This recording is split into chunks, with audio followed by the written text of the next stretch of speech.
On this episode of AV Week, we talk about embracing certifications and continuing education. We explore the tensions between experience and continuing education and who does it really matter to. Also, sales in conference rooms are predicted to rise by 15% over the next decade. What are the opportunities in UC, or will remote conferencing be the future? All this and more on this episode of AV Week. The network for the AV industry. What are you listening to? This is AV. This is AVNation. This is AVNation. This is AV Week, episode 518, recorded July 23rd, 2021. Meeting Equity. Support for AVNation is brought to you by Peerless AV, driving technology through innovation. And by Atlona, the go-to provider for AV signal distribution and control in corporate, higher education, and residential spaces. Hello, everybody, and welcome to AV Week, your weekly wrap-up of news and information on the AV industry. I'm your host today, George. I have not been here for a while, and good golly, I'm happy to be here. It's been really much too long. We have a raft of stories to talk about, and to help me get through this episode, I have a really esteemed panel. First off, Corey Schaefer. She is the Director of Alliance and Ecosystems at QSC. Corey, great to see you. And great to see you, George. Welcome back. Thank you. Thank you very much. We have Joel Norris. He is the Application Engineering at Shure. Joel, it's been way too long since we've talked. Very long time, but it's good to see you, George. Thanks for having me on. Thank you. And of course, last but not least, the one and only Dawn Mead. She is a Senior AV Architect for a defense and aerospace contractor. Good to see you as well. Good seeing you. Missed your face. Oh, thank you. Probably the only one, but that's fine. Thank you very much for that. Lord knows the kids and the wife have seen me way too much. Way too much. All right, well, let's get this started off. From our friends at Sound and Communication, the title of the article is Industry POV, Embracing Certifications and Continuing Education. All right, so this is one of those topics that we always know we debate about. How much education, what do we need to know, and where is it going? And that, Corey, I'm going to start you off. There is a tension, right, as the article points out, between experience and certification or continuing education.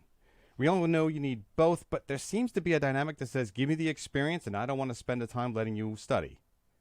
Talk to me about the importance of that continuing education and how we really need as an industry to grow through that.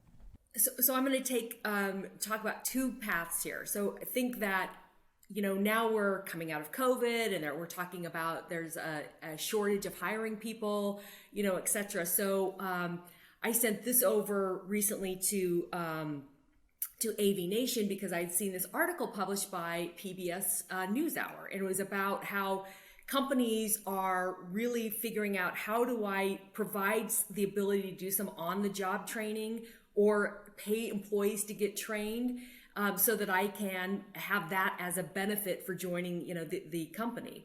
So like IBM is talking about how difficult it is to get staff. So they're actually investing in, putting people in a training program and paying them. So while they're at work, to have so many hours a day to where they're actually doing their training and IBM's paying for it. So it's a kind of a trend that really isn't necessarily new, but people are starting to embrace to add people, to gain more people into the workforce in all kinds of verticals, tech being one of them. But then I also, when I read that article, I feel like we're talking about AV certifications, and I personally feel like AV and IT, we really are the same, but yet we're not talking enough about IT certs. And so I want to draw attention to CompTIA and the certifications that CompTIA offers, because they're constantly adding things. So they've got IT fundamentals, they've got the network, they've got security, they have cloud. I mean, they have so many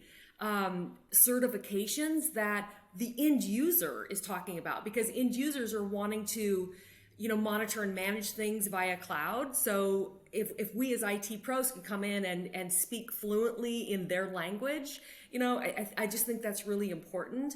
And, we've been talking for years now about how important IT is, but yet we're not spending enough time on those accreditations, in one girl's opinion.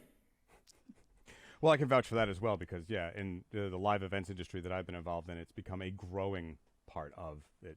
Knowing the little widgets and knowing the gadgets that do it and how the cameras work is one thing, but if you can't connect it to what's it's being connected to today, you're out of luck. At least And helping. COVID taught us that, right? So everything was online during COVID, our events, everything. So, Joel, Corey brings up a good point, is that IT is the base of everything.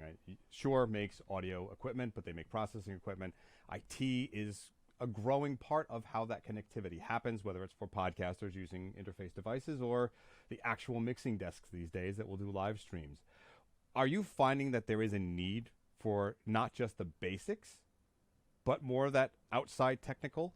Or do you find that are a mix? I mean, you're still having to treat and teach people how to set up a room or how to set up a mic with its proper dynamics?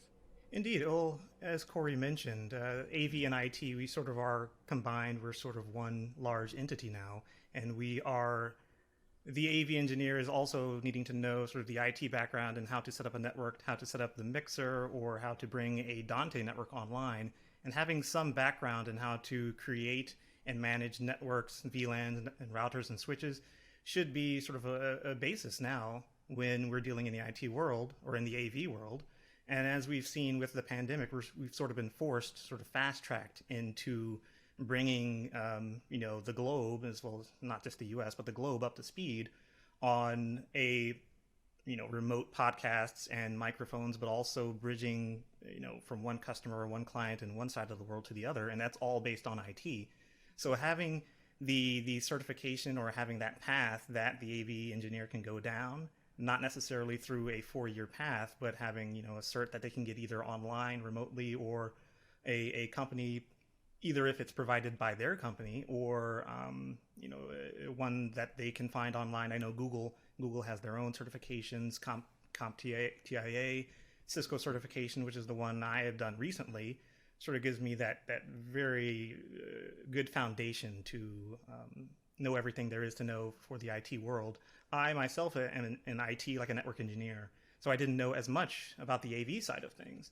And there were certifications that brought me up to speed in the audiovisual world that I had no idea about. But having the option to do that in a very fast-paced environment, as we said with COVID, we are now bridging that gap at a much faster rate. So it's crucial to have both sides to it, a mix of AV and IT in this space.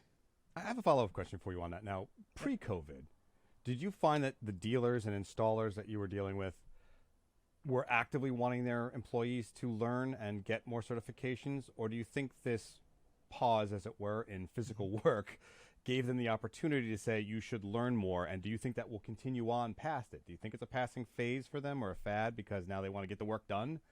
I think nowadays, especially with COVID or even pre-COVID, there were certain companies that certainly would push for the need to take an IT certification. However, I know previously it wasn't such a push from other companies where you had a basis. Some engineers or integrators, they had a basis for the AV side, and they would rely on the manufacturer or the switch manufacturer or Shure to provide sort of the missing link between the IT world when incorporating sort of a network product into a corporate environment. But now I think, given COVID and given the time that we've had, just sort of to be able to learn, to be able to just take a break and sit and not actually be in the field, it has provided the opportunity to start learning. But also, I think the future and how it is going now, the future of either working in hybrid environments or just fully remote environments. Some are not even returning to the office. So it's, I think, going to be a part of our future from now on. Corey, you had...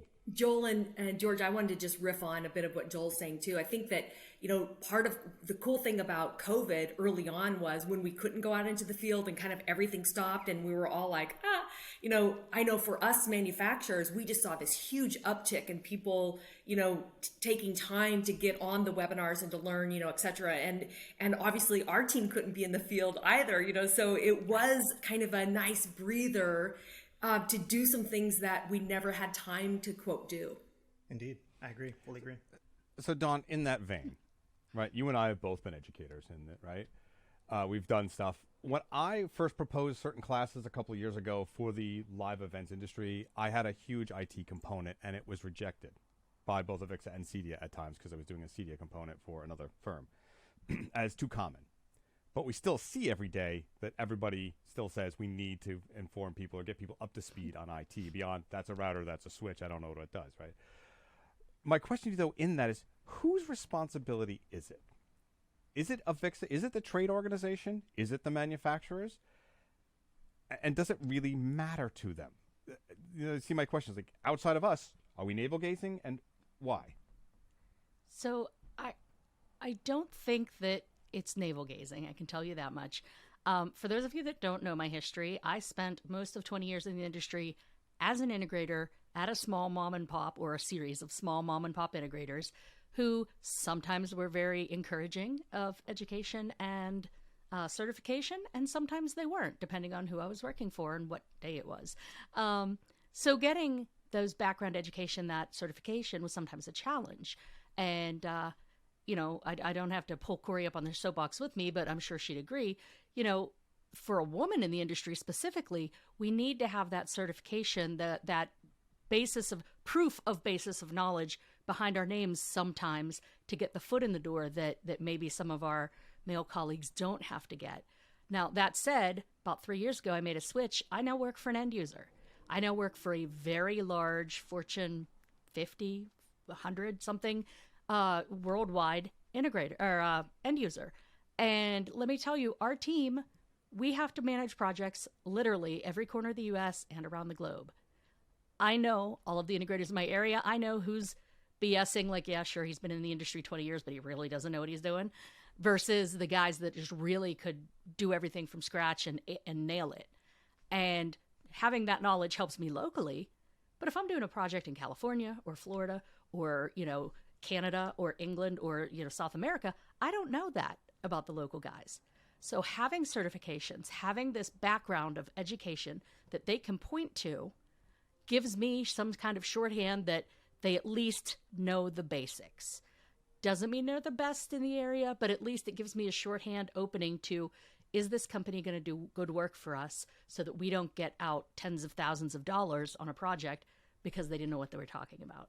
And it's something that I've started adding into all of our statements of work. We require at least a CTS on your team, if not advanced CTSs. We require adherence to the AQAV, AV9000 standard, and the Avixa standards for installation and for, all of the things. We're using all of the tools that we've been given as an industry that we may or may not have cared about to give my customers at my company who don't know AV, other than the few of us on the team, an insight that, okay, this company that you want to use knows what they're doing, or they don't know what they're doing. And that tremendously helps us in the hiring process to find partner integrators that we can work with, not just on project A that we're working on right now, but every project in that area going forward. You always have to competitive bid, but if you can weed out, half or more of those hundreds of people that want to bid on your job just by, well, they didn't bother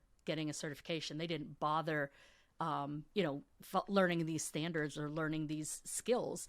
I'm not going to bother wasting my time looking at their proposal.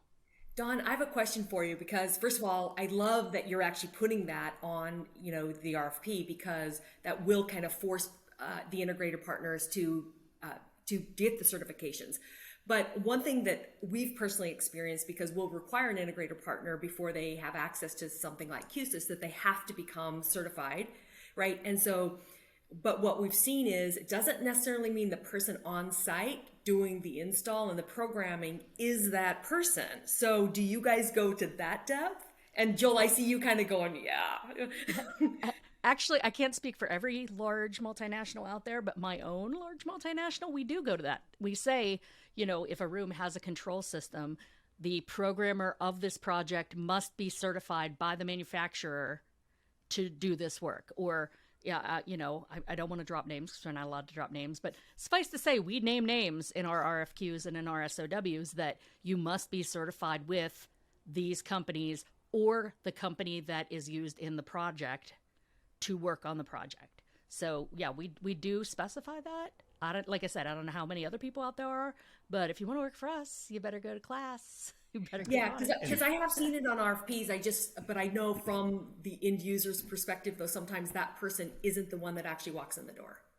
Yeah. That's the same, I'd say, with Shure products as well. There are certain products like the MXA 910 where we say you must take the Shure Audio Institute Microflex Advance training certification. It's a small certification, doesn't take that long, but that gives us the reassurance as well as the customer the assurance that they are either going to be on site and be able to commission that system or that large auditorium in a fair amount of time. They won't necessarily call us to do sort of everything for them. It gives us as the manufacturer an avenue to send integrators and either end users, if they are also commissioning the system, a place to go to get the certification if they haven't taken it already. So having just the option to take these certifications, CompTIA, AVIXA, even the Shure Audio Institute certification, making that either, if not mandatory, a strong requisite for a project, it's just all around good for the manufacturer and end user. The more end users like Don that are putting it in the scope of work is important. That's important. Yeah. Well, and I'll give you a case example of why it's important. And in this case, I will name names since Joel's on here and he already mentioned things. But we recently had a very large project for a very large executive meeting room. And when you're talking executive on my level, they're like executives. And it had a bunch of the Shure ceiling steerable mics in it. Room sounded terrible. Couldn't hear the the president of the company and the vice president of that sector anything when they were in the meetings. It was awful. And they were bringing in little handheld mics and little table mics to try to make it work.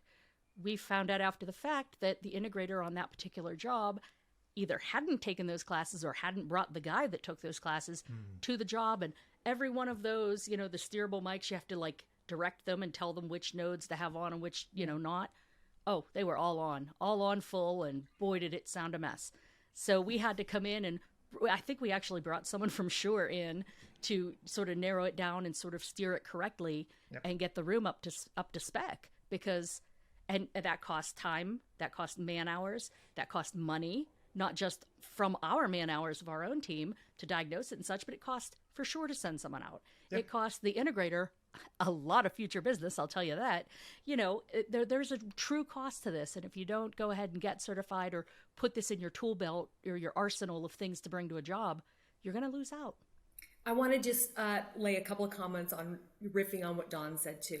This is why it's important for us manufacturers to have a relationship with end users, because you had the wherewithal to pull in Shure, right? Because it could have been a mark on, the perception could have been that it was a Shure issue, right? But being able to pull in the actual expert from the manufacturer so that they could address the problem, we love that as manufacturers, and we wish more end users would, versus just thinking that it's the equipment, that we've manufactured. And then as we've talked about AVIXA and CompTIA, and I also want to do a shout out for an organization that doesn't get promoted enough, and that's SynodCon. Pat and Brenda Brown, as far as the audio side with their certifications, when I see somebody that's gone through a SynodCon course, as far as training, it's very hands-on. They are so good at what they do. And I just wanted to put that out there too.